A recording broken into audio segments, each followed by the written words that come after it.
नमस्कार professor Divyendu, many congratulations and all the best for the launch. बहुत बहुत शुक्रिया, बहुत बहुत धन्यवाद।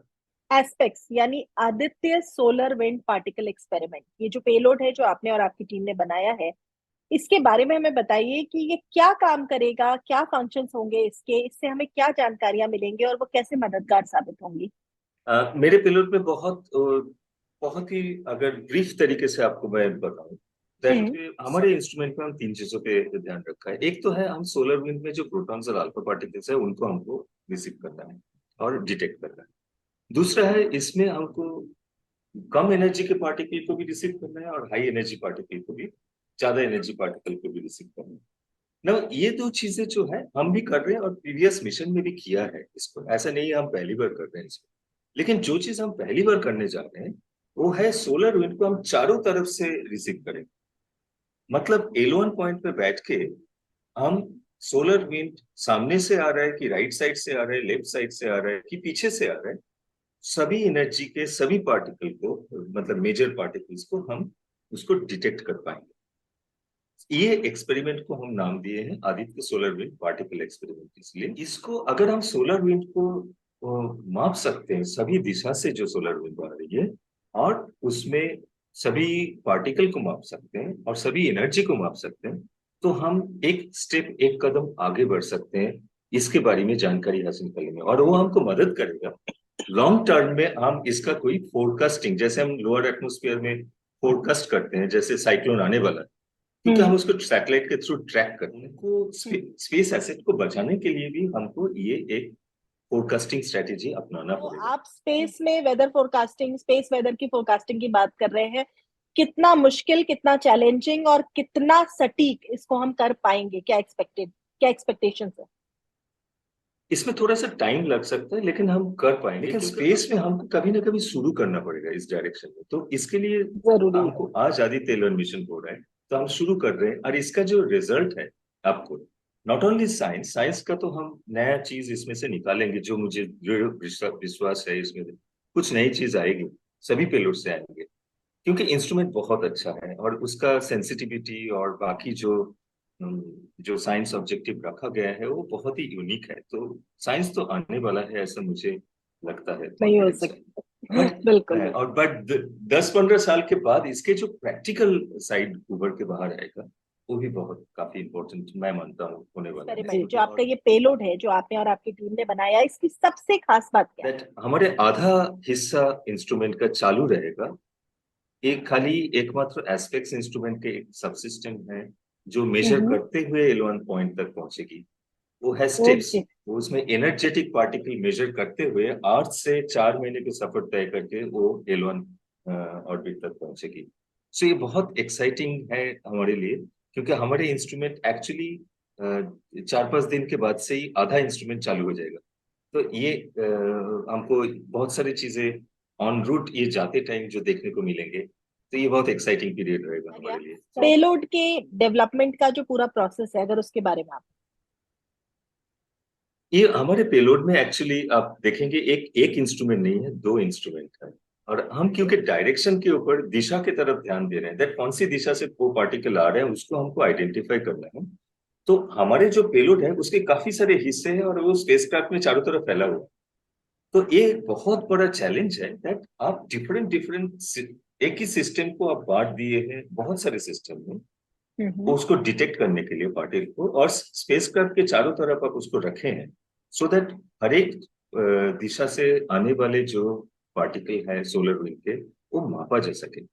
तो ये एक अपने आप पे चैलेंज है, क्योंकि खाली कम एनर्जी और ज्यादा एनर्जी के पार्टिकल के लिए अलग अलग तरीके की जरूरत पड़ता है, टेक्निक की जरूरत पड़ता है। आप एक ही टेक्निक एडोप्ट नहीं कर सकते। ऊपर से आप जब डायरेक्शन पार्ट को लेके आते हैं तो वो थोड़ा जो कॉम्प्लेक्स हो जाता है, बिकॉज आप देन स्पेसक्राफ्ट में आपको उस चीज को फैलाना पड़ेगा चारों तरफ। तो ये जो चैलेंज था, तो ये हम ये खासियत है हमारे इंस्ट्रूमेंट की, और इसको इम्प्लीमेंट करने में हमको काफी सारे टेस्ट के थ्रू जाना पड़ा, एंड उसमें हमारे रिजल्ट जो है काफी अच्छा है। अगर इस पर्टिकुलर पेलोड की हम बात करें तो इसकी लाइफ साइकिल कितनी है? कितना मतलब एक्सपेक्टेड है ये पूरे मिशन में चलता जाएगा, उसके बाद क्या रहेगा? और ओवरऑल पूरे आदित्य L1 मिशन की कैलकुलेटेड लाइफ साइकिल कितनी होगी? ऑफिशियली हर एक मिशन जब जाता है तो मिशन के लाइफ डिफाइन किया जाता है, एक ऑफिशियल लाइफ टाइम डिफाइन किया जाता है। तो आदित्य एल वन मिशन के लाइफ टाइम 5 साल है, ये शायद आप जानते हैं। We are aware of it, तो यस। ये ना, अभी आपको मैं एग्जांपल देता हूँ। जो एल वन मिशन जो भी हुए हैं नासा से और ईसा से, उनका लाइफ टाइम 5-6 साल ही डिफाइन किया गया, बट अभी भी चल रहा है, मतलब 20 साल 25 साल चल रहा है। ओके, क्योंकि इसका एक कारण है, क्योंकि एल वन मिशन में वाटरवेशन और डिग्रेडेशन और स्टेशन कीपिंग, मतलब कोई एक ऑर्बिट को उधर चालू रखना, बहुत ज्यादा फ्यूल की जरूरत नहीं पड़ता है, क्योंकि वो रिलेटिवली स्टेबल ऑर्बिट होता है। ठीक है, तो स्टेशन मैन्युवरिंग के लिए आपको बहुत ज्यादा फ्यूल के कंजम्पशन नहीं करना पड़ता। तो इसलिए कम फ्यूल में आप बहुत ज्यादा टाइम स्पेसक्राफ्ट को ऑपरेट कर सकते हैं।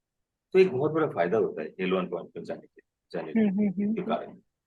तो इसीलिए हम एक्सपेक्ट कर रहे हैं दैट ये मिशन कम से कम 10-15 साल, तो मेरे हिसाब से, ये ऑफिशियल वर्जन नहीं है, बट मेरे हिसाब से ये तो चलेगा।